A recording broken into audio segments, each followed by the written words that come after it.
이번이 원어로 보는 쉽고 생생한 창세기 강의를 시작하겠습니다. 잠깐만 기다리세요. 자, 오늘이 79번째 강의고요. 지금 복습하고 지나가도록 하겠습니다. 마토크라는 단어였습니다. 쓰고 뜨거운 커피에 설탕이나 시럽, 우유를 더하면 달콤하고 완벽한 음료가 되듯이 구원받은 우리는 날마다 그리스도의 은혜와 하나님의 사랑의 달콤함을 경험하고 사셔야 됩니다. 마토크, 그 달콤함으로 우리는 힘들고 어려운 인생을 견뎌 나갈 수 있습니다. 마토크, 커피가 불과 압력을 지나서 향을 내듯이 우리의 믿음도 시련 속에서 깊어집니다. 그러니까 시련은 하나님께서 우리를 부르시는 확성기입니다. C.S. 루이스가 그렇게 이야기했습니다. 우리는 모든 고난과 시련이 결국에는 하나님의 은혜와 영광으로 우리를 이끄는 과정임을 믿고 살아야 합니다. 마토크. 요거 제목으로 말씀을 드렸었고요. 마토크. 단어 외우자고 하는 겁니다. 레브, 마음입니다. 요즘 세상은 하루가 다르게 흔들리고 있습니다. 마음을 잘 잡아야 됩니다. 레브. 진리와 거짓이 뒤섞여서 분간이 어렵기도 하고요. 또 심지어 신앙도 그 변화의 파도 속에서 흔들릴 때가 많습니다. 마음을 다잡아야 합니다. 레브. 믿음의 중심은 신뢰입니다. 흔들리는 세상 속에서도 언제든지 하나님을 향한 심지를 굳게 세울 수 있어야 합니다. 레브. 자, 요 단어도 창세기 1장에 나오는 단어 중에서 중요한 단어 중에 하나가 빠달이라는 단어였습니다. 구별하다. 창세기 1장 4절 나오는 단어입니다. 경쟁은 사람을 성장시키기도 하지만 동시에 자신을 잃게도 합니다. 진짜 행복은 다른 사람과 경쟁하여서 앞서는 데 있는 것이 아니고요. 나답게 사는 데 있습니다. 나를 구별해가지고 사는 데 있습니다. 하나님은 인간을 한 사람 한 사람을 똑같이 만들지 않으셨습니다. 한 사람 한 사람의 각자의 능력을 주시고 구별해서 만드셨다는 거죠. 평균의 기준에서 벗어나서 자신만의 향을 찾아가는 사람. 요새 커피가 그렇다는 거죠. 옛날에는 맛이 동일한 커피가 인기가 있었는데 요새는 그렇게 하면 인기가 없다는 거죠. 커피 본연의 맛을 낼 수 있는 그 독특함을 찾아간다는 겁니다. 구별한다는 겁니다. 그 사람이 진정한 스페셜티 인생을 사는 사람이라는 겁니다. 나만의 독특한 향을 내도록 하나님께서 창조하셨고요. 우리는 그 하나님의 창조의 원리에 따라서 하나님이 주신 은사를 독특한 그 삶을 살아야 된다는 겁니다. 빠달, 토다라는 게 감사라는 뜻입니다. 바울이 요구한 범사의 감사는요, 상황을 넘어서는 신앙의 결단에 의해서 이루어지는 감사가 토다입니다.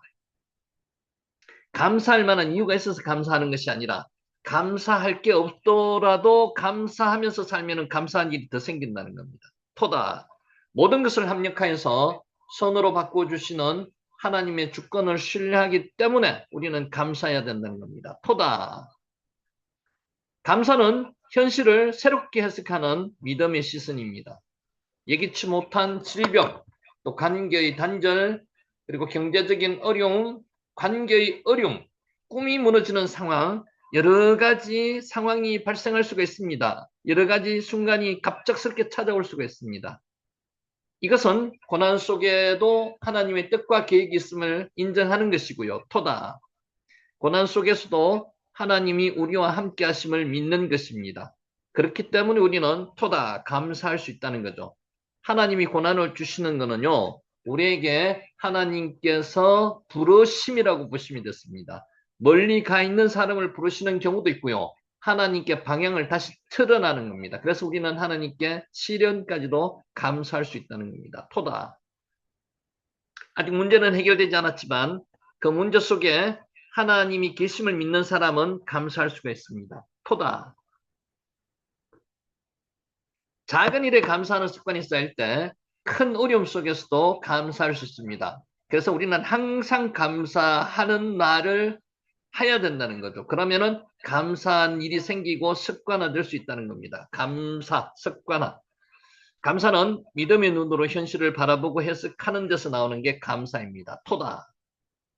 어떻게 해석하느냐에 따라서 고난은 원망과 절망이 되기도 하고요. 감사가 되기도 한다는 거죠. 그래서 고난도 하나님께서 우리에 대한 관심을 가지고 우리를 부르시는 확성기라고 생각한다면 이것까지도 감사할 수 있다는 겁니다. 다시 돌아오라는 겁니다. 슈브. 우리가 상황을 넘어서 감사할 때 하나님은 그 감사를 통해서 우리에게 새로운 길을 열어주신다는 겁니다. 뭘로 통해서요? 토다. 감사를 통해서. 자, 찰나라는 단어가 있습니다. 굽다라는 뜻입니다. 굽다, 굽는다. 하나님은 고난을 통해서 우리를 더 깊은 향기를 낼 수 있는 사람으로 만들어 가신다는 겁니다. 하나님께서 우리에게 시련과 고난을 허락하시는 것은요, 우리를 부르심입니다. 다시 방향을 돌리라고 하는 겁니다. 이것을 통해서 우리는 하나님의 더 깊은 그 사랑의 관계에 들어갈 수 있다는 겁니다. 찰나, 굽다는 겁니다.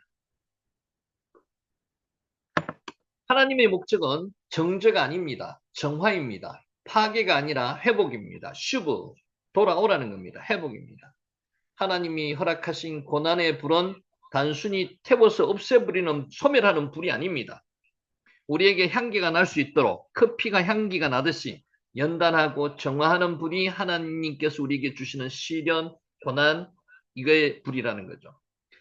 그러므로 하나님이 우리의 인생을 로스팅할 때, 구우실 때 그 손길을 두려워하지 말아야 합니다. 야래하지 말아야 된다는 거죠. 하나님은 우리를 연단하시되 적당한 온도, 적당한 시간으로 연단하시고요. 또 우리를 향한 하나님의 연단이 끝났을 때 우리 인생에는 어떻게 된다고요? 은은하고 깊은 그리스도의 향기가 퍼져나갈 수 있다는 겁니다. 그래서 예수님의 향기가 하나님이 주신 시련을 통해서 우리 몸의 연단을 통해서 그게 배일 수 있다는 겁니다. 그래서 고난은 결코 나쁜 게 아니고요. 하나님의 사랑의 표현이라는 겁니다. 그래서 그 고난, 시련이 굽다는 그 표현으로 쓸 수도 있는데 하나님이 우리 인생을 굽는다는 것은요. 하나님의 사람으로 만들어가는 과정이다라고 말씀드릴 수 있습니다. 찰나 굽다는 것입니다. 자, 아차르라는 단어였습니다. 아차르는 막다는 단어입니다. 문이 열렸다는 말을 들으면 새로운 기회가 찾아왔다는 기대감에 가슴이 뛰고 활기가 생깁니다. 열렸다는 것이 그런 의미를 준다는 거죠. 막다, 막히다는 뜻은 절망감, 희망이 아니고 절망감을 준다는 걸 생각할 수 있습니다. 그러나 반대로 문이 닫히면 당황하고 낙심이 됩니다. 그러나 하나님이 닫으시는 문은 그렇지 않다는 거죠. 아차르. 하나님은 왜 바울의 길을 막고 아시아의 전도를 허락하지 않으시고 닫으셨을까요? 새로운 문을 열어주시기 위해서 그렇다는 거죠. 아차르, 막다는 뜻입니다. 하나님의 계획과 의도가 담긴 섭리적인 막힘이었습니다. 하나님이 계획 속에서 바울의 문을 닫았다는 겁니다. 아차르, 막다는 뜻입니다. 하나님은 바울의 좁은 시야를 넓히셨고요. 더 큰 복음의 사역을 위해서 바울에게 길을 열어주시기 위해서 막았다는 겁니다. 새로운 길로 인도하시고자 일부러 아차르 막으셨습니다. 막다, 아차르입니다. 자, 새로운 길을 인도하시고자 일부러 막으셨다고. 이런 상황에서 하나님께서 침묵하시면 우리는 당황할 수밖에 없습니다. 그 침묵은 그러나 당황하지 마시기 바랍니다. 하나님은 더 이상 침묵하지 않으시고요. 바울에게 뜻을 보여주셨습니다. 그는 지금까지 아시아 땅에 복음을 전하는 것만 생각했습니다. 그래서 이 생각을 깨트리고요. 새로운 길로 인도하신다는 거죠. 아차르, 막는 이유입니다. 그런데 하나님은 전혀 예상치 못한 유럽으로 시야를 넓히신 것이었습니다. 아차르.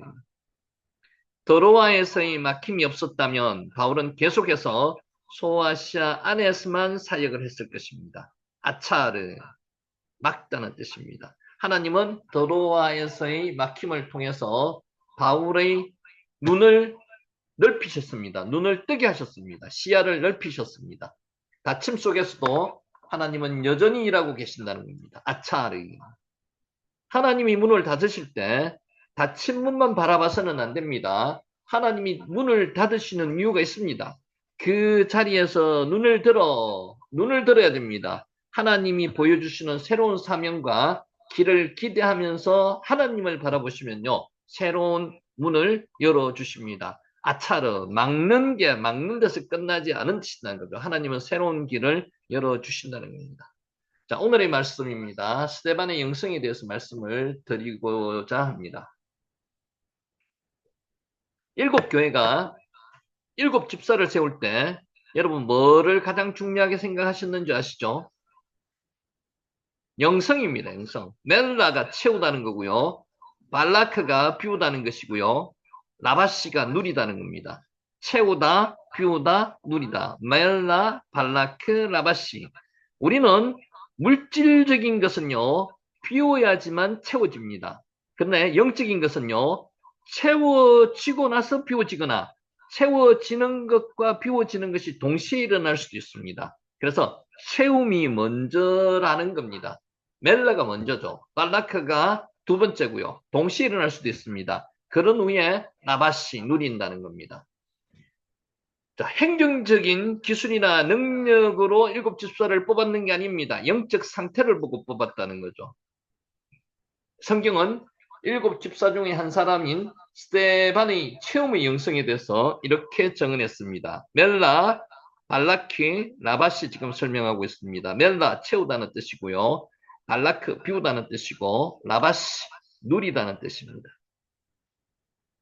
믿음과 성령이 충만한 사람 스데반. 여기서 충만이라는 단어에 주목하시기 바랍니다. 충만.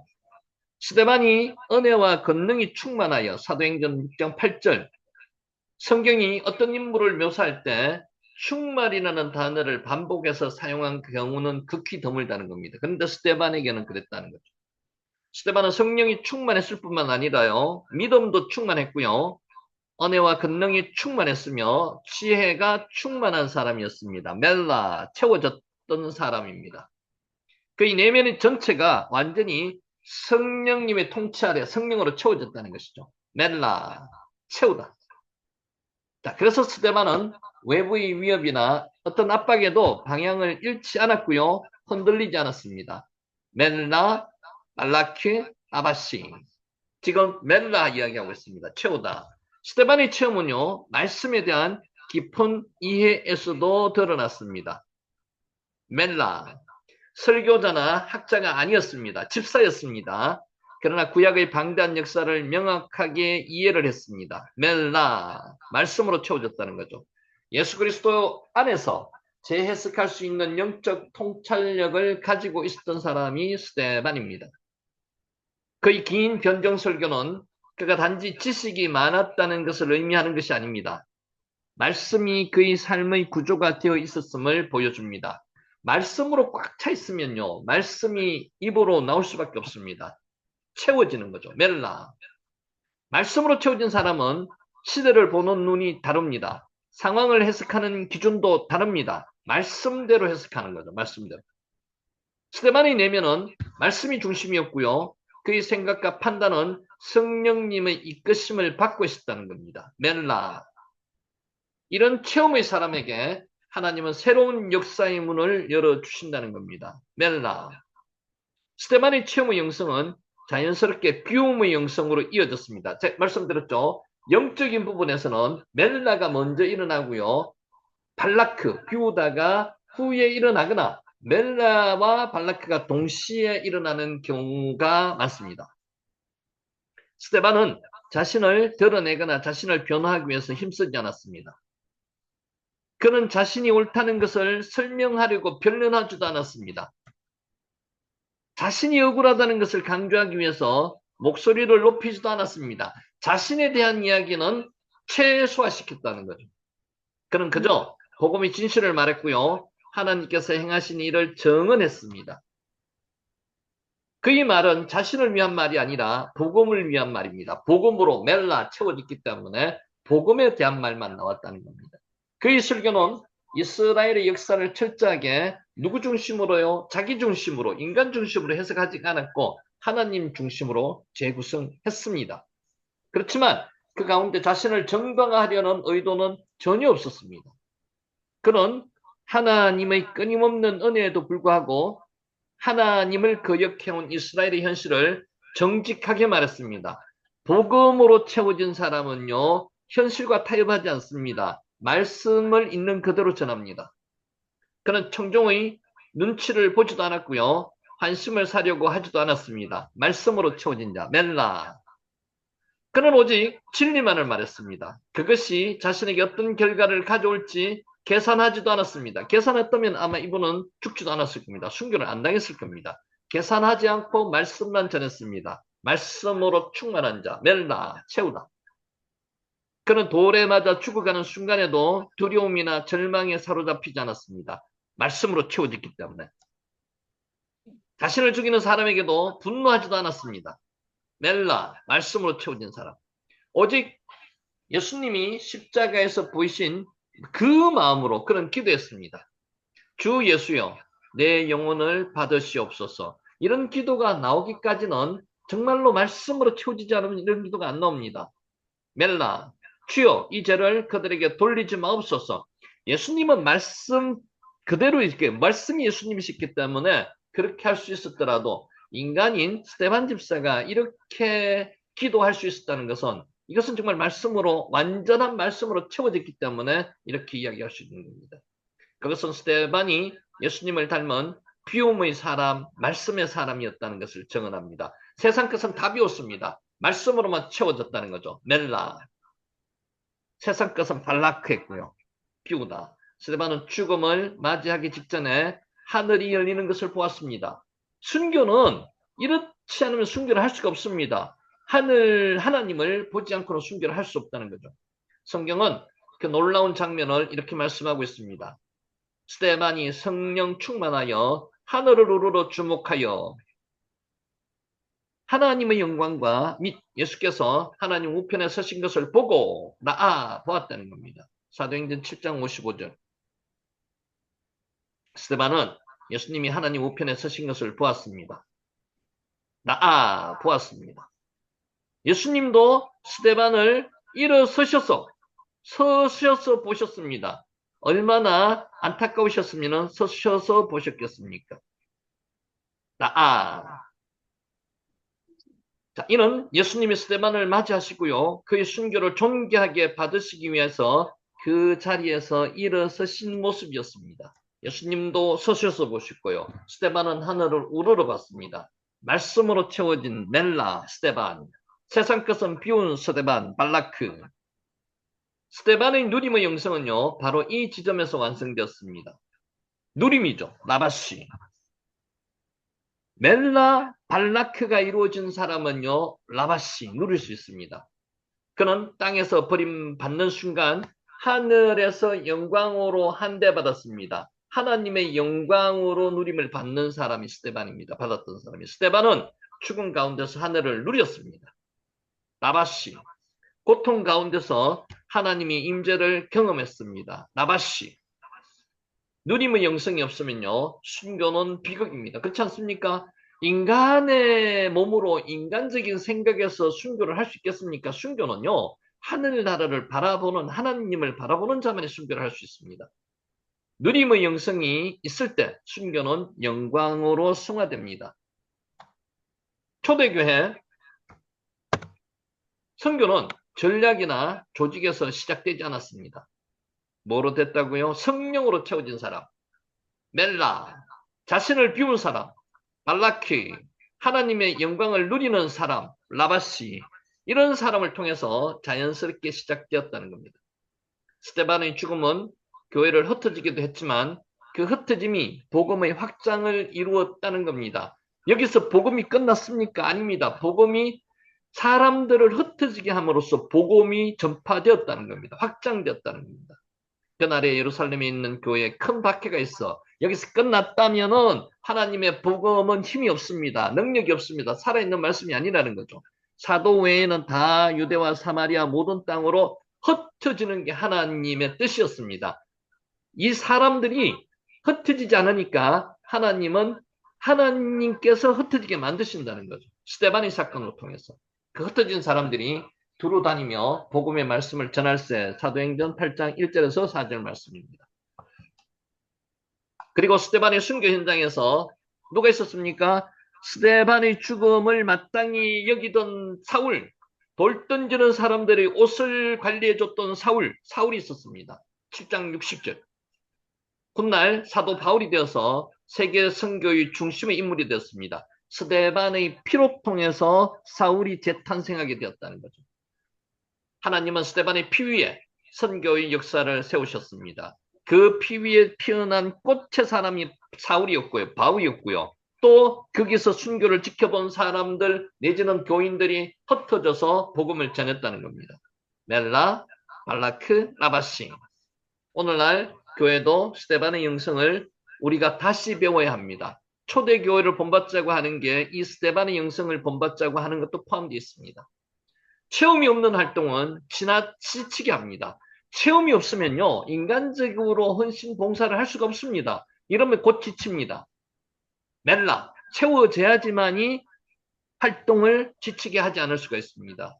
비움 없는 헌신은요, 자기 중심성을 강화해서 누림 없는 신앙은 의무가 되어버립니다. 그래서 멜라, 발라키, 라바시가 진행되어야지만이 우리는 지치지 않고 하나님께 우리 봉사와 헌신을 할 수가 있습니다.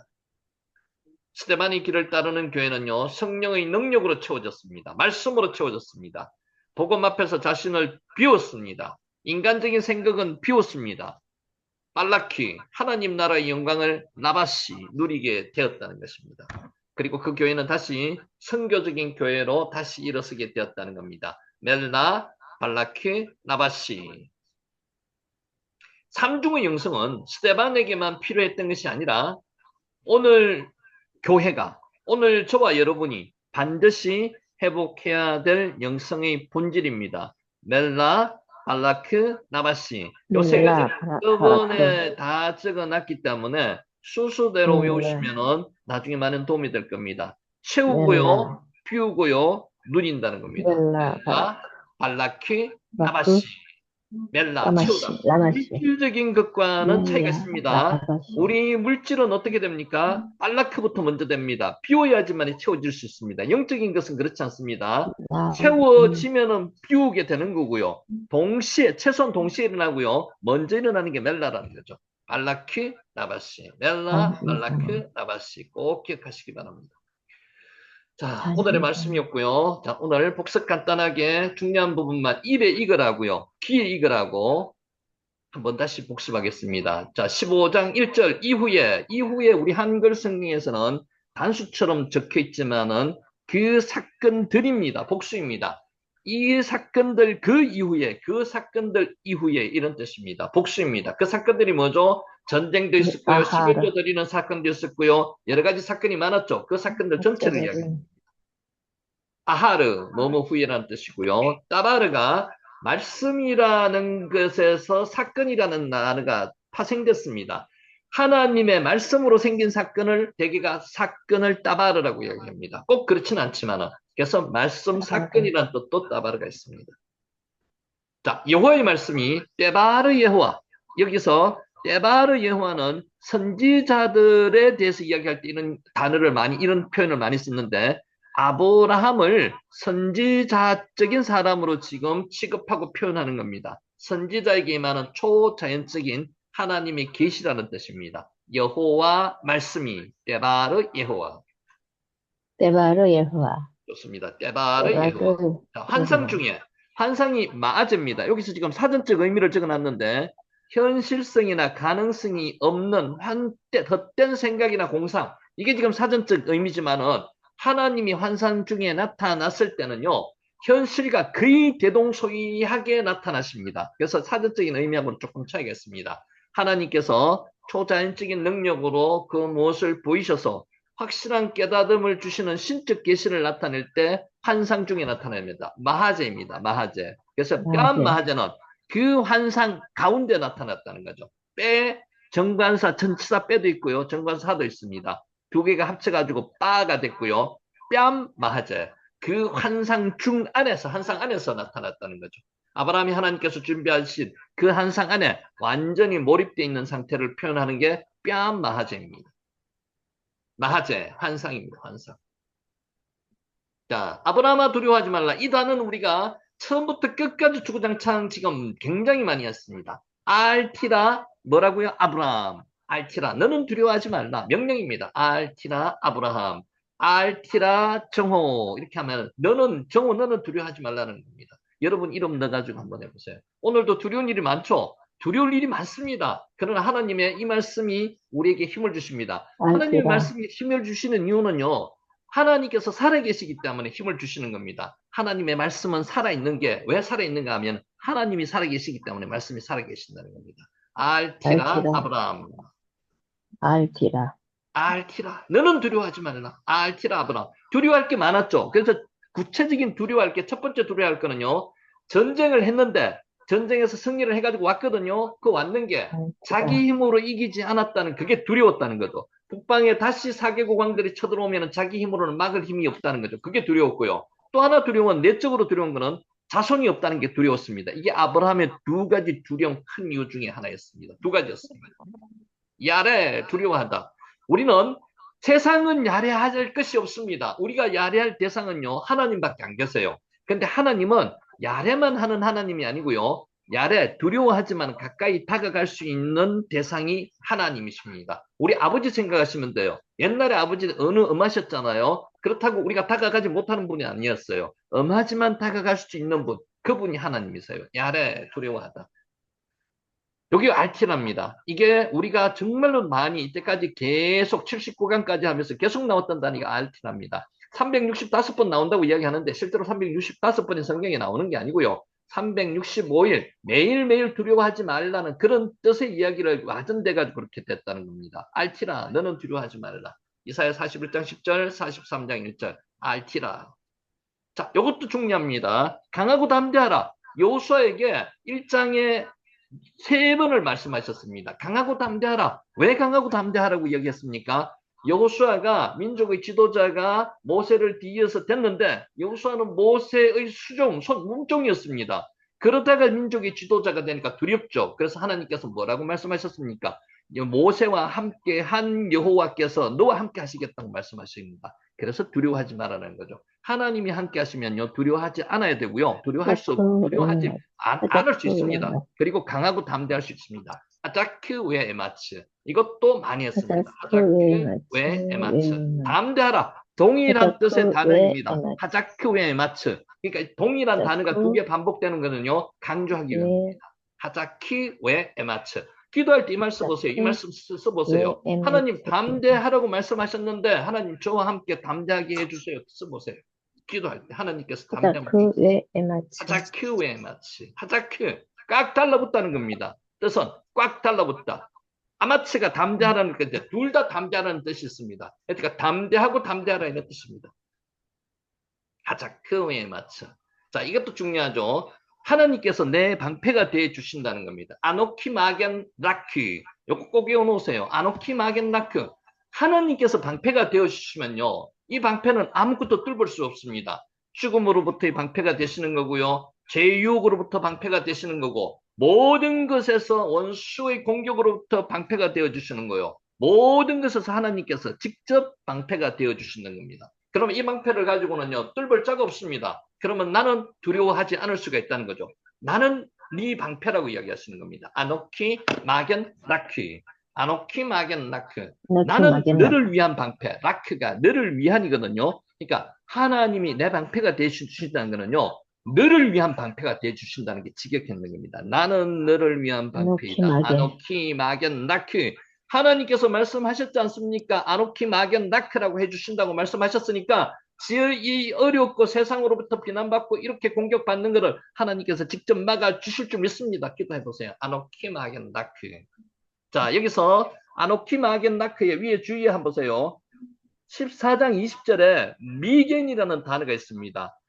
니의 대적을 내 손에 붙이시인이라는 그런 문구가 있거든요. 이게 멜기세덱이 아브라함에게 축복하면서 한 말입니다. 붙이신 뜻이 뭐라고, 붙이신이 원어가 뭔가 하면 미견입니다. 여기서 나오는 게 막연히 방패라고 그랬죠. 여기 가은이 똑같습니다. 방패입니다. 방패. 막다는 뜻입니다. 그래서 앞에 나오는 미견, 붙이신의 요 뜻은요, 무슨 뜻인가 하면 전쟁으로부터 막아주신다. 큰 것을 막아주신다는 거고요. 여기서 나오는 막연 방패는요, 작은 것을 나를 막아주신다는 거예요. 큰 것, 작은 것의 구분이 있고요. 두 번째는 옛날에 과거를 막아주신 하나님. 요게 앞에 나오는 20절에 나오는 미견이라는 거고요. 뒤에 나오는 거는요, 미래를 막아주실 하나님. 이런 뜻으로도 해석을 할 수 있습니다. 그래서 작은 것, 큰 것, 과거, 미래 이런 식으로도 해석을 할 수 있습니다. 그래서 이것도 신학적인 의미가 하나 있습니다. 이 1번에 적어놨죠. 14장과 15장은 연속적인 사건이었다는 거죠. 아브라함이 전쟁에서 이기고 돌아온 그 사건 이후에 이들 사건들 이후에라고 아까 말씀을 드렸잖아요. 그래서 이 14장과 15장은 연결된 사건이다. 신학적 의미가 크다는 겁니다. 자, 이것도 지난번에 말씀드렸는데 이 부분은 제가 말씀을 안 드렸기 때문에 다시 말씀드리는 거예요. 마겐 방패입니다. 마겐. 아노키 마겐 나크 기억하시죠? 나는 너를 위한 방패라고 말씀하시는 거예요. 아노키 마겐 나크. 누구를 위한 방패요? 저와 여러분을 위한 아노키나게, 방패라는 거죠. 하나님께서. 아노키 마겐 나크. 아노키, 아노키 마겐 아노키, 나크. 마겐락. 예, 꼭 기록해 놓으시고 외워 놓으시면 좋을 것 같습니다. 그리고 또 하나, 두 번째가 하나님께서 너희 지극히 큰 상급인이라고 이야기하십니다. 세카레카 하르베 메우드. 하르베가 크다는 뜻이고요. 메우드도 크다는 뜻입니다. 그러니까 강조입니다. 나는 너희 지극히 큰 방패라는 겁니다. 상급이라는 겁니다. 방패가 아니고 너희 지극히 큰 상급인이라. 세카레카 하르베 메우드. 이것도 중요합니다. 세카레카 하르베 메우드. 나는 너를 위한 이게 두 가지로 해석될 수 있습니다. 제 밑에 보셔요. 너의 상급은 매우 크게 될 것이라는 뜻도 있고요. 두 번째는 문법적으로 그렇게 도 됩니다. 아까 아노키 마겐 나크처럼 나는 너를 위한 방패라고, 너를 위한 상급이라고도 해석할 수 있습니다. 두 번째 게 더 나은 것 같아요. 하나님께서 상급을 크게 주신다는 이 의미도 문법적으로는 가능합니다만은 하나님께서 직접 너희 상급이 되신다. 나의 상급이 되신다는 거죠. 이 하나님이 누구시라고요? 천지를 만드신 하나님. 우리 아버지 하나님이시라는 거죠. 그러니까 아노키 마겐 나크. 세카레카 하르페 메오드. 여기서 아노키가 하나 더 앞에 있는 아노키 그대로 받아서 해석을 하는 게 그게 더 문구상으로는 맞는 해석인 것 같습니다. 우리 지금 성경은 그렇게 해석이 되었습니다. 나는 내 방패요. 나는 너희 지극히 큰 상급이라. 우리 한글 성경에 해석은 그렇게 해석을 해놓고요. 실제로 그 해석이 더 우리한테는 하나님의 직접적인 말씀으로 저는 그렇게 봅니다. 자, 한번 해보세요. 세카레카 하르페 메오드. 세카레카 하르페 메오드. 세카레카 하르페 메오드. 너희 지극히 큰 상급입니다. 사카르가 상급, 보수 이런 뜻이거든요. 자, 2절 아브라함이 이르되 주 여호와여. 하나님의 호칭이 세 가지가 있다고 말씀을 누차 드렸습니다. 엘로힘 하나님, 여호와 하나님, 아도나이 하나님. 하나님의 성호 세 가지 중에서 아도나이 여호와가 처음으로 동시에 이어가지고 같이 쓰인 게 처음으로 성경에 나오는 게 15장 2절입니다. 이 아도나이 여호와, 주 여호와여 이런 뜻이잖아요. 주 여호와여. 자, 나는 자식이 없사오니 아브라함이 하나님께 주 여호와여 무엇을 내게 주시려 하나이까? 나는 자식이 없사오니 나의 상속자는 이 다메섹 사람 엘리에셀이니이다. 나는 자식이 없다고 이야기합니다. 왜? 아노키 나는이죠. 그리고 나는 홀레크 걷는다는 뜻입니다. 아리리 홀로 지금 가고 자식이 없이 홀로 가고 있다는 이런 뜻입니다. 이거 직역하면 다시 직역할게요. 그리고 나는 자식이 없어. 아리리 자식이 없다는 뜻이거든요. 자식이 없어 가고 있습니다. 이런 뜻입니다. 처량하고 나머지 쓸쓸한 모습을 하나님 앞에 지금 기도로 토로하고 있는 겁니다. 왜? 아노키, 홀레크, 아리리. 자식을 감싸줄 사람이 하나도 없는 고독한 상태의 표현입니다. 수치스러움에 대한 표현이기도 합니다. 이렇게 할 수 있죠. 기도하는 아브라함이라면 하나님께서 75세 때, 지금 85세 정도 됐거든요. 75세 때 하나님께서 10년 전에 자손을 별과 같이 모래와 같이 많게 해주셨겠다고 말씀하셨는데 지금 하나님 이게 뭡니까? 아노키 홀레크 아리리. 나는 지금 자식이 없어 가고 있습니다. 이런 뜻입니다. 절절하죠. 구구절절하죠. 그러니까 원어로 보면은 그런 모습이 나타나고 있습니다. 아리리, 자식이 없다는 뜻입니다. 왜? 아노키 홀레크 아리리.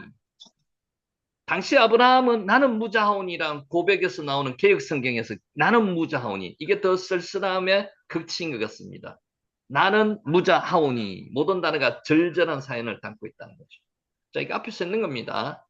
자, 다메섹 사람 엘리에셀이니이다. 엘리에셀이 종입니다. 아마 다메섹에서 들어올 때 다메섹으로 가나안을 들어왔으니까 다메섹 쪽으로 해가지고 거기서 데려온 종인일 것으로 추정을 합니다. 엘리에셀 뜻은 하나님은 그의 도움이시다 이런 뜻입니다. 누군지 정확하게 밝혀지지는 않았습니다. 그래서 엘리에셀이 자기의 후손으로 자기 아브라함은 미리 지금 정하고 있습니다. 하나님께서 자식을 안 주셨기 때문에. 하나님께서 그렇게 믿음의 자식을 주시겠다고 말씀하셨는데 아직까지 아브라함은 그것을 잘 못 믿고 있습니다. 3절 아브라함이 또 이르되 주께서 내게 씨를 주지 아니하셨으니 내 집에서 길린 자가 내 상속자가 될 것이니이다. 하나님께서 언약을 몇 번이나 나타나실 때마다 말씀을 하셨잖아요. 12장 1절부터 시작해가지고 그런데 아브라함은 그것을 하나님께서 자식을 주신다는 직접적인 자식을 주신다는 것을 믿지 못했습니다. 그래서 자기가 인간적인 방법으로 미리 하나 정해놨습니다. 내게 자식을 안 주셨으니까 내 집에서 길린 자가 상속자가 될 것이라고 미리 정해놨습니다. 주께서 내게 씨를 주지 아니하셨으니 헨니로 나타타자라. 여기서 헨이 무슨 뜻인가 하면 감탄사입니다. 보십시오 주님, 하나님께서 주님께서 안 주셨으니까 내가 지금 내 씨를 안 주셔서 내가 지금 이렇게 예정해 놓았습니다. 이런 뜻입니다. 내 상속자가 될 것이니이다. 요레시 오티, 나의 상속자. 야라시가 취하다, 보존하다 이런 뜻이거든요. 야라시 분사형이 요레시입니다. 엘리에셀이 뭐가 된다고요? 나를 취하는 자가 될 것이다. 나의 상속자가 될 것이라는 뜻입니다. 야라시, 취하다. 에트는 목적격 전치사입니다. 에트는 안 들어가도 됩니다. 창세기 1장 1절 기억하십니까? 베레시트 바라 엘로임 에티 하샤마이 베에트 하 아레츠 돼 있죠. 에트가 없어도 됩니다. 들어간 이유는요. 강조하려고 들어가는 겁니다. 그래서 에트는 강조하기 위해서 들어가는 경우가 많습니다. 목적격 전치사 자신이라고도 하기도 합니다. 자, 하나님께서 아브라함이 뭐라고 앞에 말했습니까? 3장에서 보세요 하나님, 나는 지금 자식이 없이 홀로 가고 있습니다. 이렇게 이야기하니까 하나님이 그것을 받으셔가지고 힘내라는 단어를 썼습니다. 하나님께서도 감탄들을 쓰셔가지고 말씀하시는 거죠. 보라 아브라함아 이런 뜻입니다. 보라 아브라함아 이런 뜻입니다. 예체 민메카후 내 몸에서 날짜가 몸이 매입니다. 창자가 매고요. 아브라함의 후사가 반드시 그의 몸, 그를 피를 이어받아서 태어날 자식임을 강조하기 위해서 예체 민메카후 이렇게 표현을 하나님께서 직접 하시는 거죠. 힘내 보라 아브라함아 이런 뜻입니다. 매에 몸 창자라는 뜻이었고요. 자, 5절 그를 이끌고 밖으로 나가 이르시되 자 환상 속입니다. 지금 실제 상황이 아닙니다. 환상 속에서도 현실과 정말 리얼하게 현실처럼 지금 느껴지게 아브라함을 밖으로 지금 데리고 나가시는 겁니다. 환상 속에서 그를 이끌고 밖으로 나가 이르시되 와 요체 오토 하우차 와 요메르 말씀하시는 거죠. 뺨마하제 지금 환상 중에서 이런 말씀을 하고 계시는 거예요. 시각적 시청각 교육을 지금 하고 있는 겁니다. 무별을 보라고 합니다. 무별. 코카빔. 코카브가 별이거든요. 여기 빔이 들어가서 복수입니다. 코카빔. 그 별을 보라는 거죠. 저 별을 보라는 겁니다. 하늘에 떠있는 그 별을 보랍니다. 별의 의미가 두 가지입니다. 별처럼 많이 하겠다. 숫자적인 의미도 있고요. 별처럼 업적이 위대한 업적의 사람을 주겠다. 이런 뜻도 있습니다. 위대한 자 이런 뜻도 찬란한 업적을 남길 자들이란 뜻도 있습니다. 코카브가 별입니다. 별. 아브라함이 여호와를 믿으니 창세기 1장 15장 6절이요. 구약에서 제일 중요한 절 중에 하나입니다.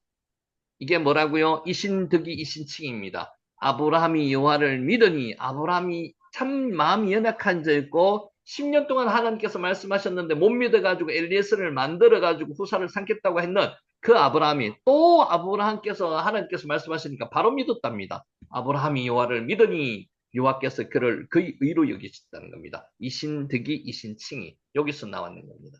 그래서 구약에서 제일 중요한 절 중에 하나가 창세기 15장 6절입니다. 이신득이 이신칭이. 아만 믿다는 뜻이고요.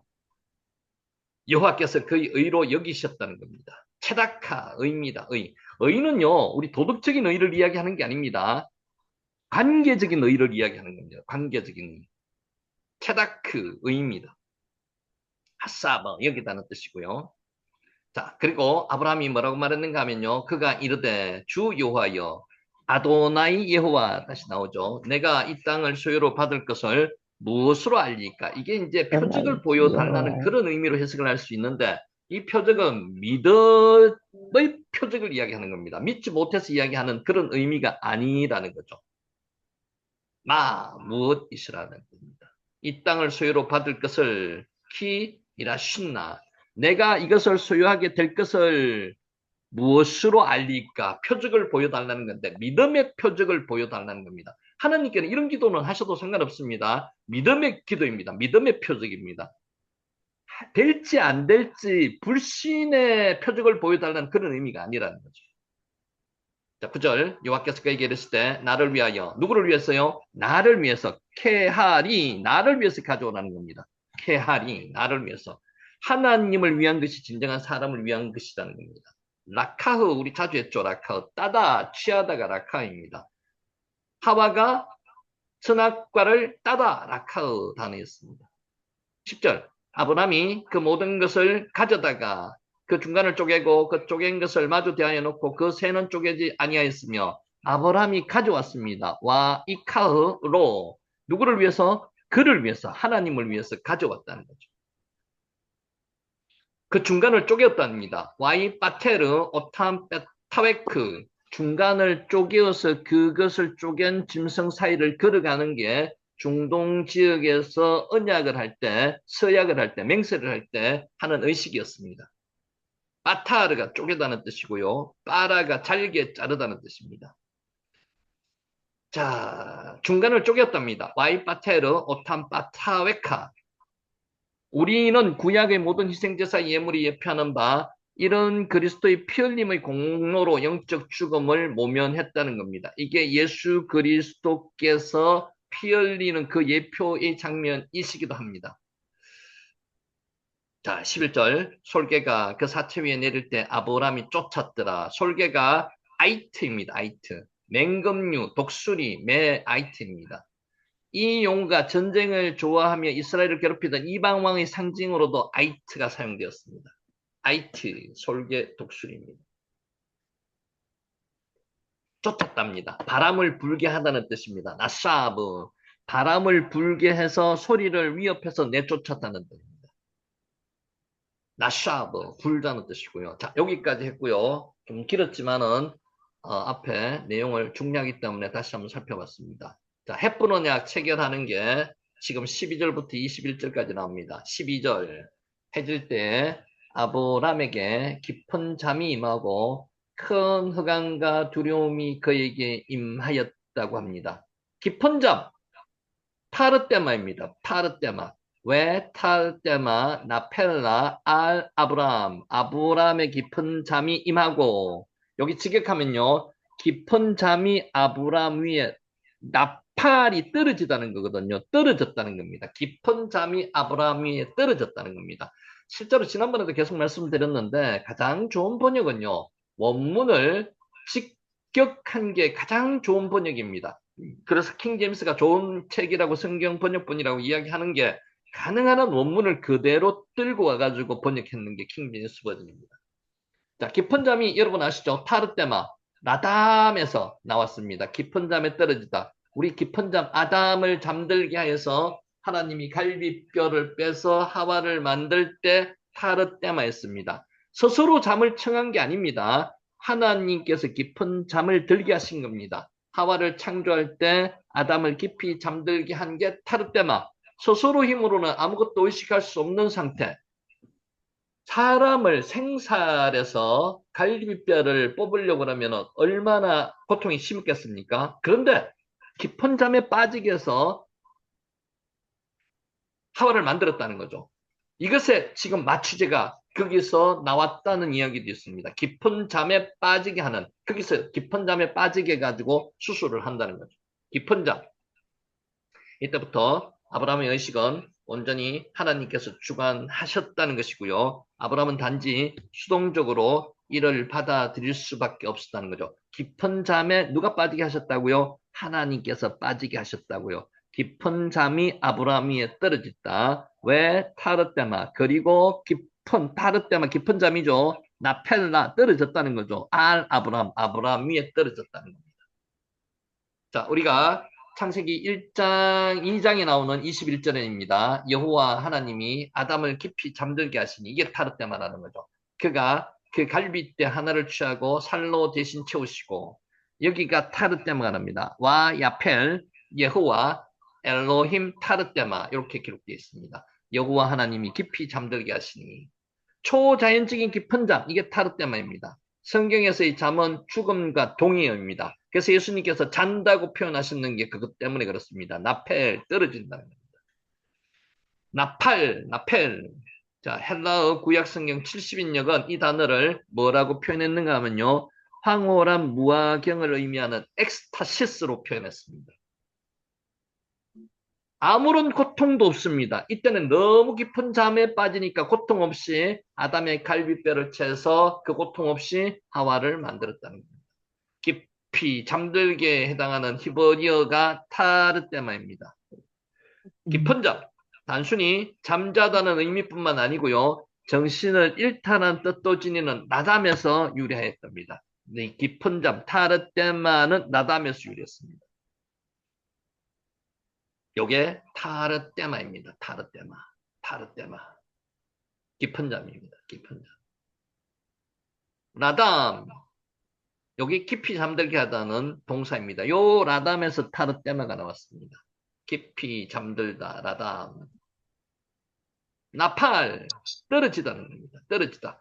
떨어지게 했다. 이렇게 돼 있죠. 깊은 잠에 떨어지게 했다. 하나님께서 떨어지게 하셨다는 겁니다. 떨어지다는 겁니다. 나팔. 알은 뭐뭐 위에라는 뜻입니다. 뭐뭐 위에. 자, 12절 다시 읽습니다. 해질 때에 아브라함에게 깊은 잠이 임하고 큰 흑암과 두려움이 그에게 임하였더니 여기 미리 여기 나왔는데 숨겨야 되는데 나왔네요. 자, 한번 밑에서부터 볼게요. 큰 흑암과 두려움이 그에게 임하였더니 에마 하셰카 게돌라 노펠레트 알라유 요게 직역함이 이렇습니다. 심한 흑암의 두려움이고요. 흑암과 두려움이 아닙니다. 엔드가 아니고요. 흑암의 두려움입니다. 이게 정확한 번역입니다. 심한 흑암의 두려움. 이런 게 성경에서는 참 많습니다. 그래서 요거는 뭐 큰 의미, 근데 뜻은 완전히 달라집니다. 흑암도 임했고요. 두려움도 임했고요. 흑암과 두려움 이런 뜻이 아니고요. 흑암의 두려움입니다. 캄캄함의 두려움이 있다는 겁니다. 그 이 위에 떨어지는 여기도 나판이라는 거죠. 킹 제임스 버전에 이렇게 되어 있습니다. A horror of great darkness fell upon him 이렇게 되어 있습니다. 흑암의 두려움이죠. 흑암의 두려움. 큰 흑암의 두려움.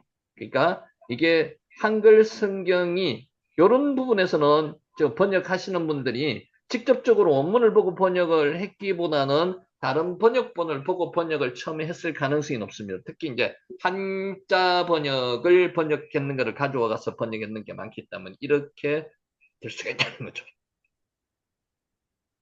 자, 이러한 흑암은 1차적으로 장차 이스라엘이 애굽의 숙박 속에서 신음할 것을 예시하는 의미가 있습니다.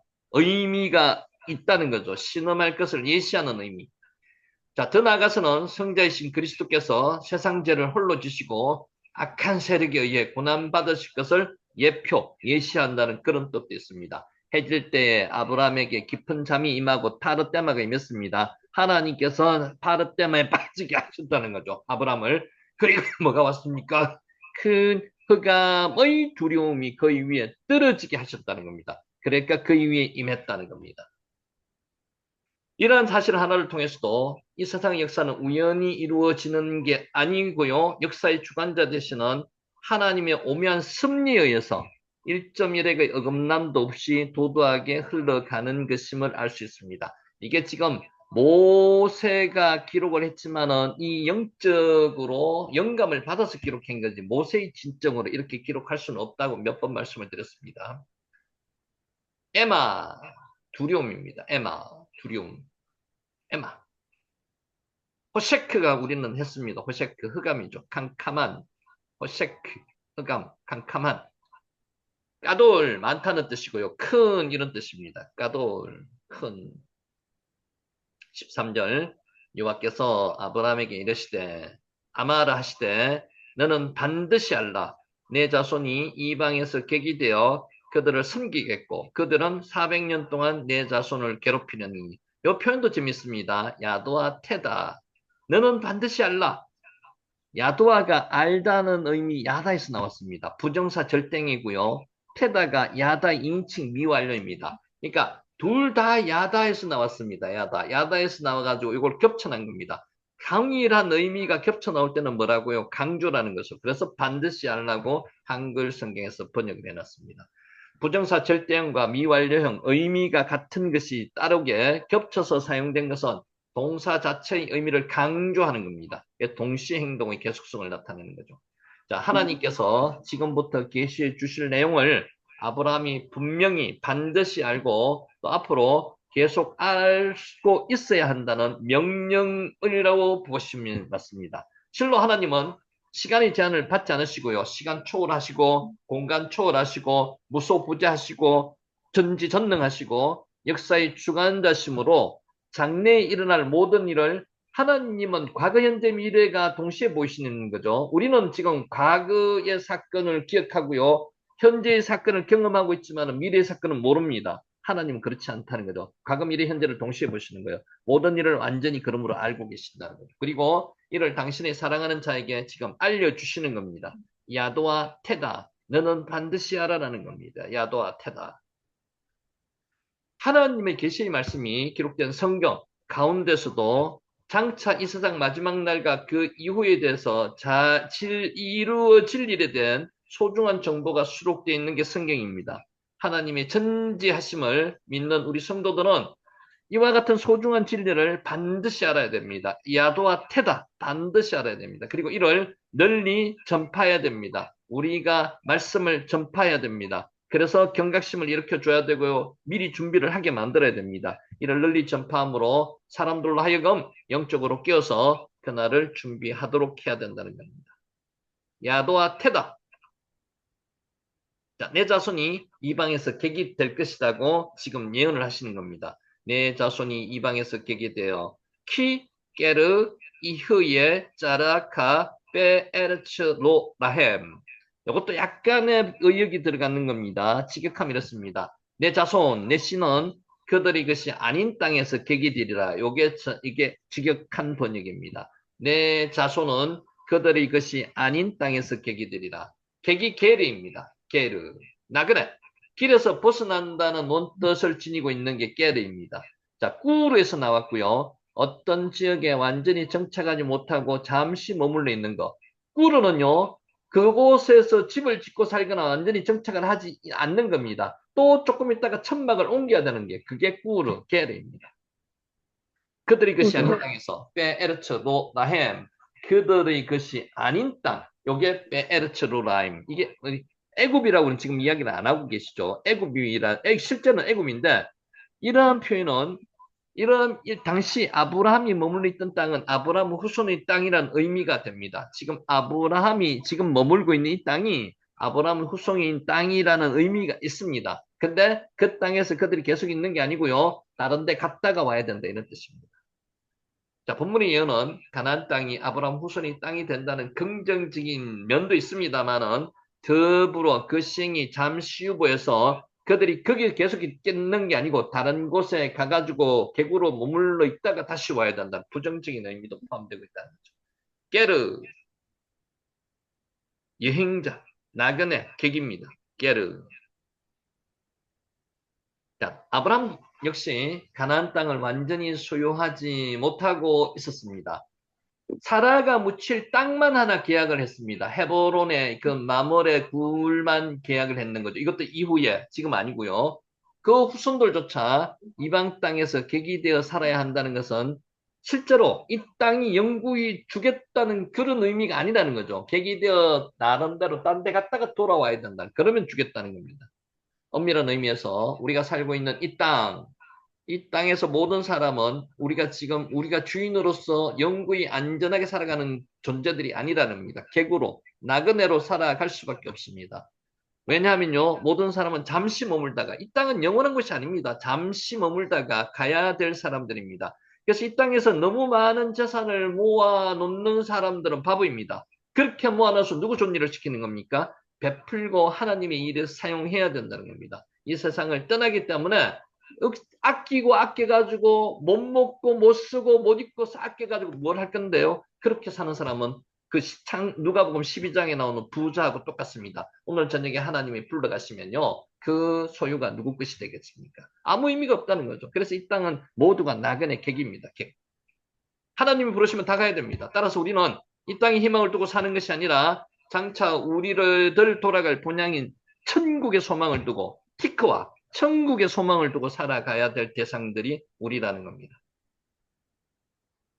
그들을 섬기겠고, 와 아바둠, 아바드가 섬긴다, 예배하다 이런 뜻이죠. 일하다. 아바드, 섬기다, 일하다 의미를 가지고 있고요.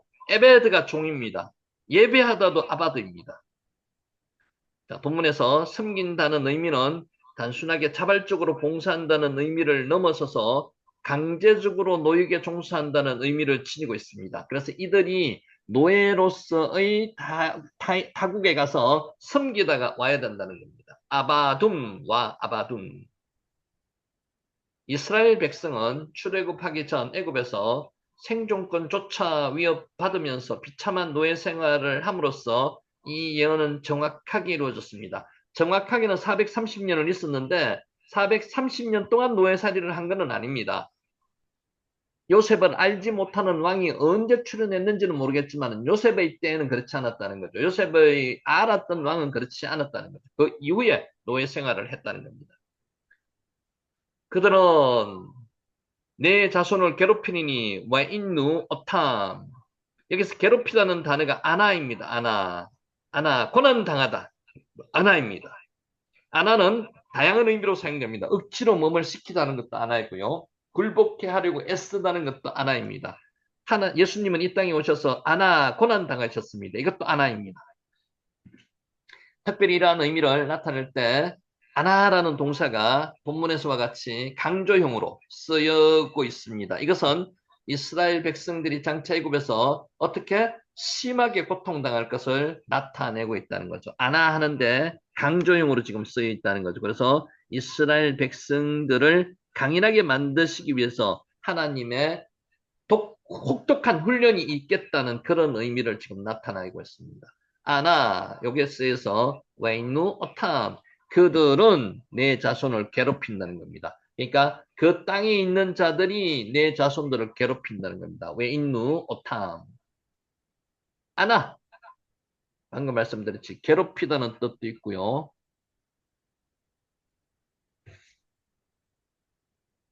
400년 동안 아르바 메오트 샤나 자, 야곱이 애굽으로 이주한 시기가 BC 1876년경이랍니다. 모세의 인도로 이스라엘 백성이 출애굽한 시기는 우리가 잘 알고 있습니다. BC 1446년경. 따라서 애굽의 머문 기간이 430년. 이는 모세와 사도 바울에 의해서 확인된 바 있습니다. 430년. 통상 400년이라고 이야기하는 경우도 많습니다. 그럼에도 불구하고 스테반은 뭐라고 이야기했는가 하면 방금 이야기했듯이 그 기간을 400년이라고 말한 것은 대략적인 기간을 말한 것이지 잘못 기록한 것은 아니라는 겁니다. 계략적인 우리도 400년이라고 이야기할 수도 있습니다. 400년이나 430년은 애굽의 머문 기간을 보여주는 것이지 이 기간 내내 이스라엘 백성이 노예로 고난을 받았던 것은 아닙니다. 제가 방금 아까 말씀드렸죠. 이스라엘 백성은 요셉을 알지 못하는 새 왕이 일어난 이후인 애굽 체류 후기에 일시적으로 심한 압제를 받았습니다. 이러한 압제는 이스라엘 백성이 다시 약속의 땅 가나안으로 돌아오게 하는 계기가 됩니다. 아마 그들의 압제가 없었으면요, 가나안 땅으로 돌아오지 않고 거기서 계속 살려고 하는 사람들도 많았고요. 돌아오는 사람이 거의 없었을 가능성도 있습니다. 압박이 있었기 때문에 흩어졌듯이 아까처럼 수데만이 죽을 때 핍박이 있었기 때문에 흩어졌습니다. 똑같습니다. 핍박을 주시는 이유는요, 새로운 문을 열어주시는 거죠. 14절. 그들이 섬기는 나라를 내가 징벌할지며 그 후에 내 자손이 큰 재물을 이끌고 나오리라. 예, 하나님께서 예언하신 게 그대로 적중 다 했죠. 맞습니다. 그들이 섬기는 나라를 에트, 학기고이, 아쉐르, 야아보두.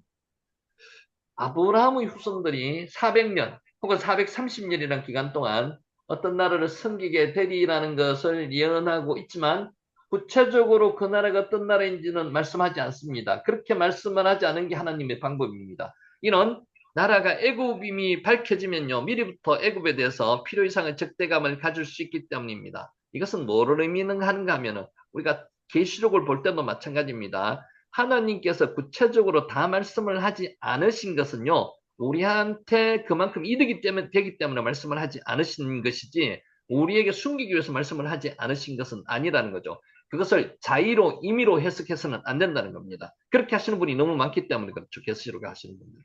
이처럼 하나님께서는 구속사의 비밀을 성도들에게 어느 정도까지만 밝혀주시고요.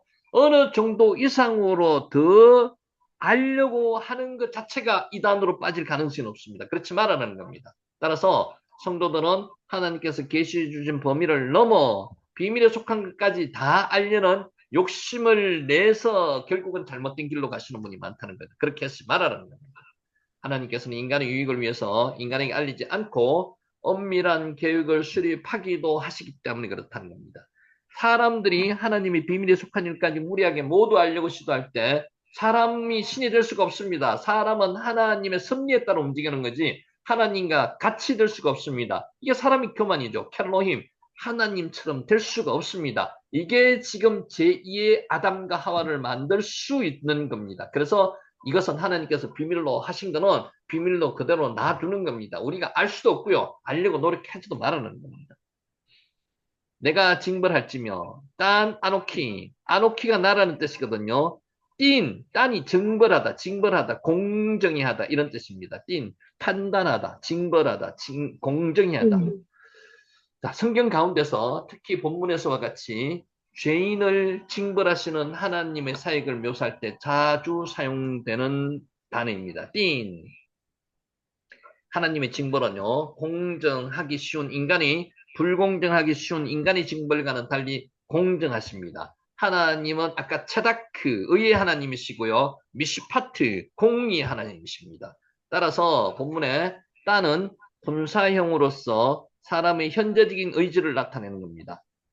즉 하나님의 심판이 이미 하나님 안에서 예비되어 다 준비되어 있다는 겁니다. 이게 딴을 이야기하는 겁니다. 징벌하다. 딴 아노키, 내가 징벌할 것이라는 겁니다. 하나님께서 미리 말씀을 하시는 거죠. 그들이 섬기는 나라를 내가 징벌할 것이라는 겁니다. 이게 띵입니다. 띵이 징벌하다는 뜻이고요.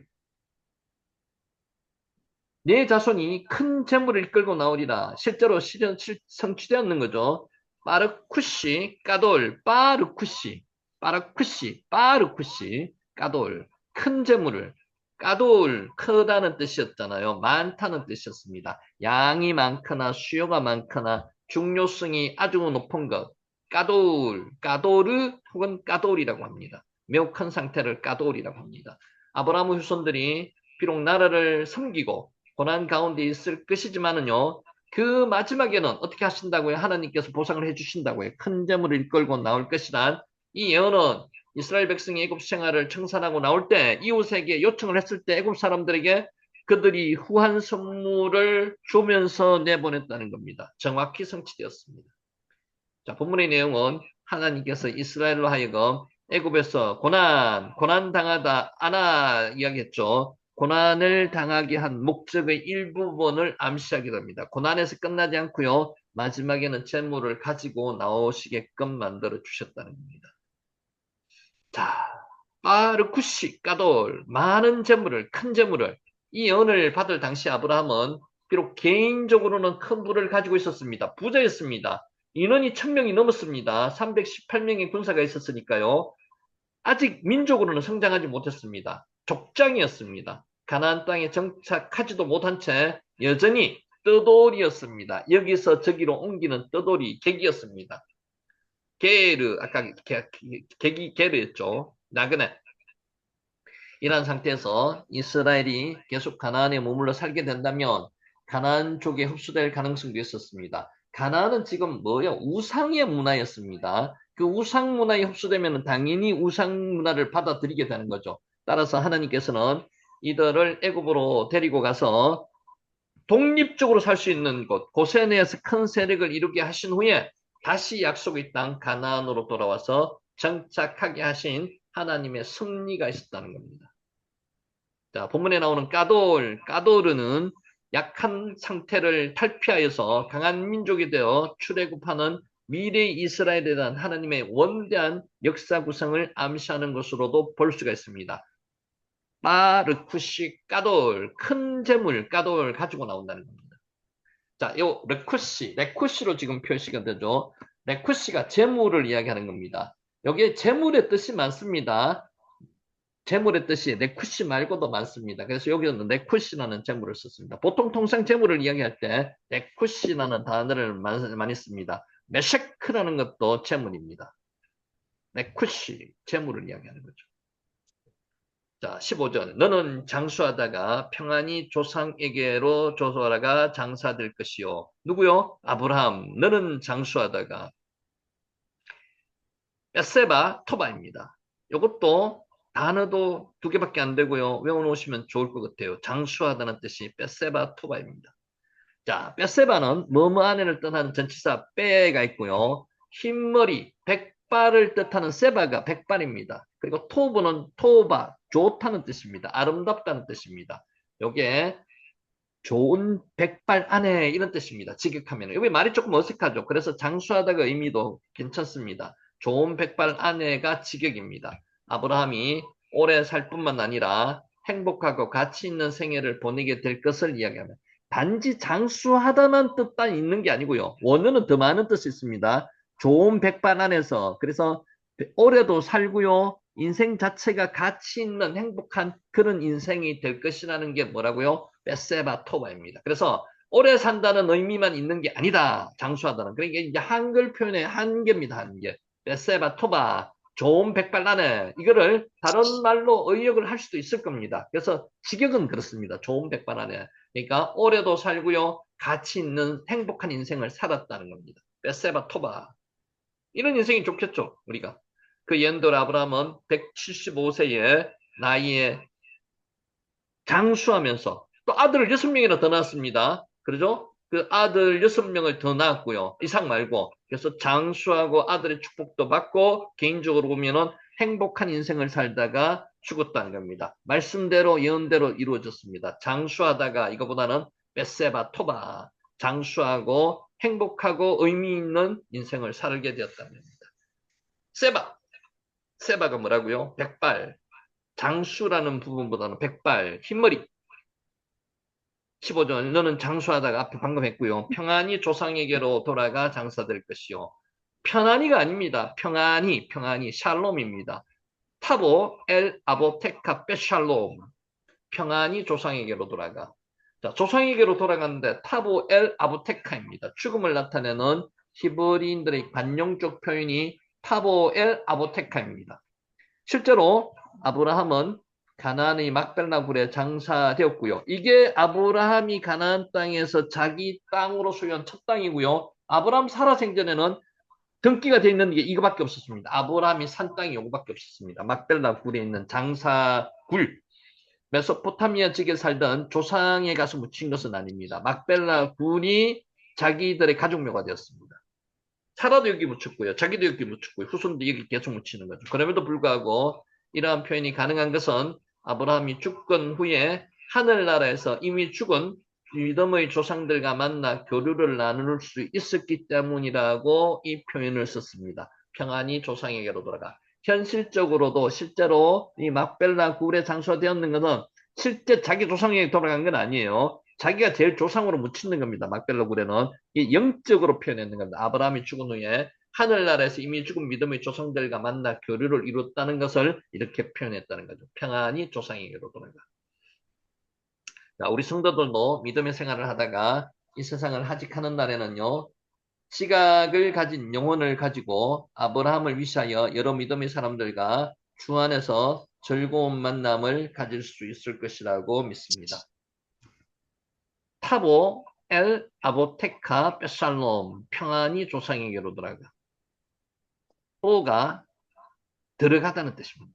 또 타보 엘 아보테크 베살롬 평안히 베살롬 샬롬 샬롬 안에서 몸 안에 뜻하는 게 빼죠. 평안을 의미하는 게 샬롬입니다. 샬롬.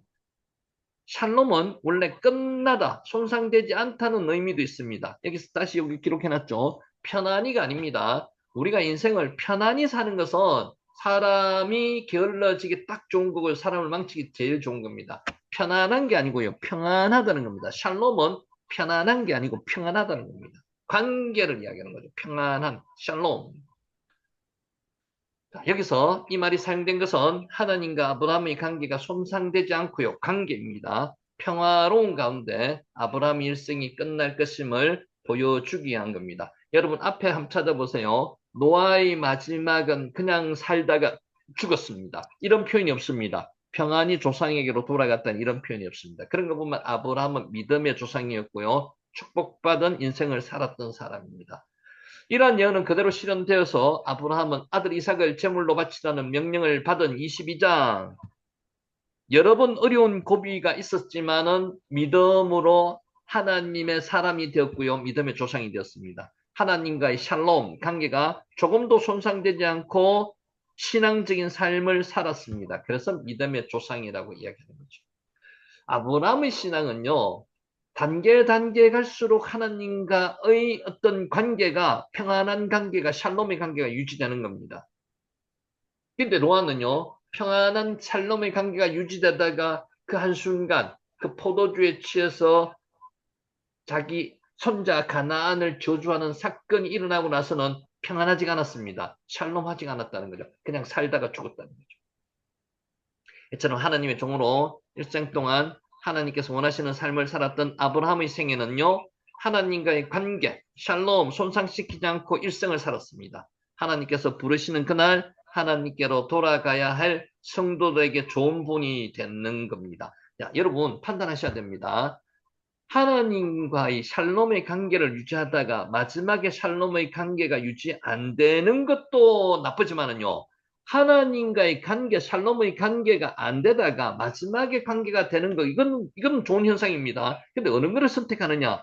둘 다를 다 계속 샬롬의 관계가 되는 게 제일 좋지만은 일단은 하나님과의 관계가 우리는 약한 인간이기 때문에 아브라함처럼 평상시 이전까지는 잘 안 되다가 어떤 사건, 하나님의 시련을 주신 그 사건으로 하나님이 전적으로 나의 아버지가 되셔서 그 이후로부터 샬롬의 관계가 되고요. 마지막에 영화의 단계로 들어가는 그 단계가 우리의 인생의 목표라는 거죠. 사람은 계속 하나님과의 샬롬의 관계가 되면 얼마나 좋겠습니까? 근데 그렇게 잘 안 되죠. 그러면은 아까 두 번째 말하는 거예요. 아브라함처럼 곳곳에 시련과 위기가 있으면서 그 순간순간마다 하나님과의 관계가 점점 더 나아져서 마지막에 샬롬의 단계, 마지막에 완전한 영화의 단계로 들어가는 이 삶을 우리가 본받아야 한다는 것이죠.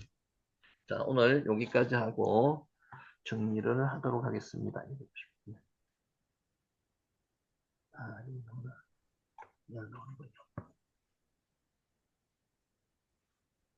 자, 오늘 요 말씀으로 정리를 하도록 합니다. 기다림의 영성입니다.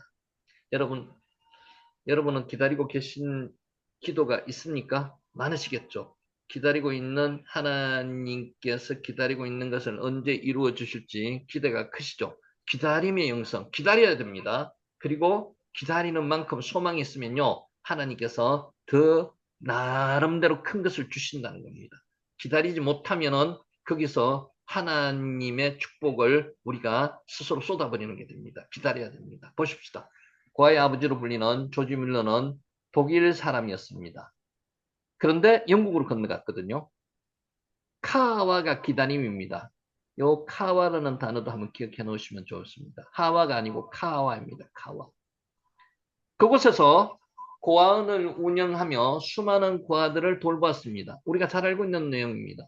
카와. 그는 단순히 고아를 돌보는 것이 아니라요. 그들이 삶을 하나님께 맡겼습니다. 이게 중요하다는 거죠. 나의 인생도 맡기고요. 나와 똑같이 돌보는 이들 고아들의 인생도 하나님께 맡겼습니다. 이 맡기는 게 참 쉽지가 않습니다. 카와. 조지 밀러는 자선 사업을 하면서 사람들에게 도움을 청하지 않았습니다. 하나님께만 의존했지 사람에게 도와달라고 하지 않았습니다. 그러면 하나님이 알아서 사람을 통해서 도와주시는 거죠. 카와. 그 대신 날마다 하나님께 필요한 것을 모든 것을 채워달라고 기도했습니다. 기도의 사람 조지 밀러. 5만 번의 기도가 이루어진 사람이 조지 밀러입니다. 그의 삶과 사역은 자선 활동을 넘어서 하나님의 신실하심을 신뢰하는 삶의 모범이었습니다. 카와 기다린 사람입니다. 기도하고 기다리기가 여러분 얼마나 어렵습니까? 쉽지 않습니다. 어느 날 아침에 고아원에 음식이 전혀 없었습니다. 여러분, 저와 여러분 같으면 저는 어떻게 할까요? 여러분은 어떻게 하시겠습니까? 음식이 없습니다. 뭔가 막 사람의 힘으로 해결하려고 나가서 뭔가 이리 뛰고 저리 뛰고 할 거 아닙니까? 물론 하느님의 방법이 그 중에서도 있을 겁니다. 근데 이분은 그렇지 않았다는 거죠. 아이들은 빈 접시와 컵만 놓인 식탁 앞에서 앉아 있었습니다. 당장 아이들을 먹일 방법이 없었지만 조지 뮬러는 당황하지 않았습니다. 이게 기도의 사람입니다. 기도에 체험이 있는 사람은 할 수 있습니다. 근데 기도하지 않는 사람이 갑자기 앉아 있는다고 이 사건이 하나님께서 도와주시는 이런 기적은 일어나지 않습니다. 이렇게 기도했습니다. 주님, 우리가 먹을 음식을 지금 주실 것을 믿습니다. 이것은 기도에 사람이 할 수 있는 기도입니다. 갑자기 하나님을 의지하지도 않고 기도하지 않는 사람이 이런 기도한다고 하나님께서 들어주시겠습니까? 그렇지 않습니다. 그와 아이들을 잠잠히 기다렸습니다. 기다렸습니다. 카와. 그 순간 문을 두드리는 소리가 들렸습니다. 얼마나 기뻤겠습니까? 어느 빵 굽는 사람이 찾아와서 말했습니다. 뭐라고요? 어젯밤 잠을 잘 수가 없었습니다. 왜 잘 수가 없었겠습니까? 하나님이 깨우셨습니다. 천사가 와서 깨웠습니다. 빵을 만들어가지고 거기 갖다 주려고 깨웠다는 거죠. 이게 하나님의 역사입니다. 오늘 아침 당신들에게 빵이 필요할 것 같아서 하나님이 깨우시가지고 일을 해가 가져왔다는 겁니다. 그 빵은 아이들에게 충분했습니다. 얼마 후에는 우유 배달부가 나타나서 우유를 가져다 주었습니다. 이런 일화도 있습니다. 먹을 것이 하나도 없는데 빵을 싣고 가던 마차가 수레에 빠져가 수레바퀴가 빠져가 바퀴가 빠져가지고 더 이상 배달을 못하는 겁니다. 그 앞에서 누가 그렇게 했다고요? 하나님께서 그 바퀴를 부러뜨려 가지고 그 빵을 배달하지 못하게 해서 여기에 갖다 주게 했는 그런 일화도 있습니다. 그 우유 역시 아이들을 배를 채우는데 모자람이 없었다는 겁니다. 조지 밀러는 평생 수많은 기도 응답을 경험했습니다. 5만 번 이상. 나타나는 건 5만 번이죠. 그의 삶은 기다림 속에서 하나님을 신뢰할 때, 어디 속에서요? 카와 속에서, 기다림 속에서 놀라운 승리가 나타났다는 사실을 보여주고 있습니다. 하나님 앞에서 기다림은 단순히 시간을 보내는 것이 아닙니다.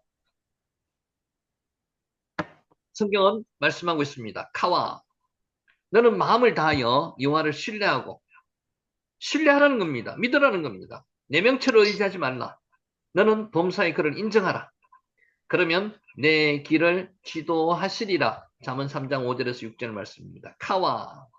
이처럼 기다림은 신실하신 하나님께 모든 것을 맡기고 믿는 게 뭐라고요? 카와. 이게 이 카와입니다. 기다림은 신실하신 하나님께 모든 것을 맡기고 믿는 것입니다. 하나님의 약속은 어떻게 해요? 반드시 성경에 그 히브리어에 반드시라는 부사는 없습니다. 근데 한글에는 반드시라는 부사가 있습니다. 반드시 이루어집니다. 반드시. 우리가 지금 무엇을 할 수 없고 해결할 수 없는 상황에 처했더라도요. 하나님을 신뢰하며 잠잠히 기다리면, 기도하고 기다리면 결국에 하나님의 놀라운 역사를 경험할 수 있는 기적이 일어난다는 겁니다. 카와. 성경 속 인물들은 기다림을 통해서 하나님의 뜻을 이룰 수 있었습니다. 하나님의 기적을 경험할 수 있었습니다. 사울은 이스라엘 초대왕으로 등극하는 영광을 얻었습니다. 얼마나 영광스럽습니까? 이때까지는 좋았습니다. 그러나 그는 하나님의 명령대로 기다리지 못했습니다. 참아야 되고 기다려야 됐는데 기다리지 못했습니다. 두려움이 앞섰다는 거죠. 두려움이 앞섰다는 것은요, 하나님과의 관계가 끊어졌다는 겁니다. 소원했다는 겁니다. 그래서 기다리지 못했다는 겁니다. 그는 조급함과 두려움 때문에, 자기 판단으로 두려움 때문에 제사장 대신에 자신이 제사를 드렸다가 하나님께 버림을 받았습니다. 하나님과의 관계가 있으면요, 하나님께서 가르쳐 주시고요, 하나님께서 기다리라고 하시면 기다립니다. 그런데 하나님과의 관계가 벌써 멀어졌다는 겁니다. 반면에 다윗은 기다림으로 하나님께 크게 쓰임 받았습니다. 하나님과 날마다 교통했습니다. 하나님께 묻고 모든 것이 기도 속에서 이루어졌습니다. 그는 소년 시절에 사무엘 선지자에게 기름 부음을 받았습니다. 그러나 바로 왕이 되지 않았습니다. 하나님께서 더 시련을 더 주시는 거죠. 다윗은 사울왕을 죽일 수 있는 두 차례 기회가 있었지만 기다렸습니다. 하나님의 때를 신뢰하며 길이 참고 기다렸습니다. 하나님의 기름 부음 받은 자를 자기가 죽일 수 없다고 고백합니다. 하나님의 지시까지 기다렸고요. 하나님의 신뢰하며 참고 기다렸습니다. 결국 그는 왕으로 세워졌습니다.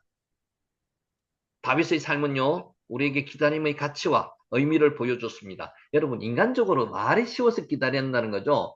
목숨이 경각에 달려가지고 사울이 10년 동안 죽이고자 따라다니는 것을, 그것을 참고 기다리는 것은, 이것은 인간으로 할 수 없는 일입니다. 하나님께서 함께 하셨기 때문에 기다릴 수 있었다는 겁니다. 다윗은 우리에게 공부하고 있습니다. 여호와 앞에 잠잠하고 참고 기다리라. 시편 37편 7절 말씀입니다. 카와, 잠잠이라는 말은요, 하나님의 주권을 인정할 때 얻게 되는 내적 평안과 신뢰의 상태를 의미합니다. 잠잠이라는 말이. 기다림, 카와. 또한 기다린다는 말은요, 눈에 보이지 않아도 하나님의 일하심을 믿고 하나님의 뜻을 받아들이는 적극적이고 능동적인 믿음입니다. 믿음이 없이 기다리지 못합니다. 하나님이 나와 함께 하시겠다는 그 믿음, 하나님께서 말씀하시는 그 말씀이 나의 삶의 전부인 것을 믿는 사람, 그 믿음이 기다릴 수 있는 사람입니다. 이러한 다윗의 기다림은 영적인 영성은 그의 삶에서 수없이 확인되었고요. 기다림의 영성은 그의 삶에서 수없이 확인되었고, 그가 하나님의 사람으로 빚어지는 과정에서도 분명하게 증명되었습니다. 하나님의 때는 우리의 시간과 판단과 다를 수 있습니다. 카이로스의 시간은요, 우리의 생각과 우리의 시간과 다릅니다. 우리는 기도하면 금방 이루어지시기를 원하는데, 하나님은 가장 좋은 때, 가장 적합한 때, 카이로스의 시간을 알고 계시기 때문에 우리가 생각하는 그때에 이루어지지 않으실 때가 많습니다. 하나님의 때에 이루어주신다는 거죠. 기다려야 됩니다. 그래서 조급하여서 내가 하겠다고 나섰다가 일을 망칠 수 있습니다. 아브라함이 자기가 자식을 만들고자 해가지고 만들었는 자식이 이스마엘입니다. 하나님의 방법이 아닙니다. 결국은 가정 불화가 일어나고 실패한다는 겁니다. 그 영향이 지금까지도 미치고 있어가지고 불화가 일어나지 않습니까? 일을 망칩니다. 참된 기다리면 인내가 필수적입니다. 기다려야 됩니다. 인내해야 됩니다. 하나님의 때까지, 카이로스의 시간까지. 바울 역시 기다림 속에서 사도로 준비되었습니다. 바울이 금방 사도가 된 게 아닙니다. 17년을 기다렸습니다. 다메섹 도상에서 정오의 빛보다 더 밝은 빛이 하나님이신 예수님을 만나고 나서요, 그는 곧바로 복음을 전하고 싶었습니다. 누구랑 그렇겠습니까? 기다려야 됩니다. 저와 여러분이 지금까지도 이렇게 늦게까지 목사 안수를 받고 기다리면서 이 할 때는 하나님이 기다림 속에 있는 겁니다. 뜻을 나타낼 수 있는 때가 하나님께서 지금 주신다는 겁니다. 하지만 예루살렘의 형제들은 그를 받아들이지 않았습니다. 기다렸습니다. 아라비아에서 3년, 예수님과 하나님과 직접 대면하면서 교육받았는 게 이 아라비아에서 3년입니다. 성경에서는 구체적으로 잘 나타나지 않습니다. 고향 다수에서 14년의 침묵 기간을 보내며 준비했습니다. 성경에 능통한 사람이었습니다만 더 예수님과의 만남 이후에 그것을 공고하게 확고하게 영성적으로 만들었다는 겁니다. 그게 17년이었습니다. 이 기다림의 과정을 통과했을 때 하나님은 그를 크게 사용하셨습니다. 저와 여러분도 마찬가지입니다. 조급하게 생각하지 마세요. 하나님은 다 저와 여러분에게 은사를 주셨기 때문에 그 은사를 사용할 적재적소의 때에 하나님께서 사용하실 거라는 겁니다. 예수님도 공생애를 시작하시기까지 30년을 기다리셨습니다. 기다림입니다.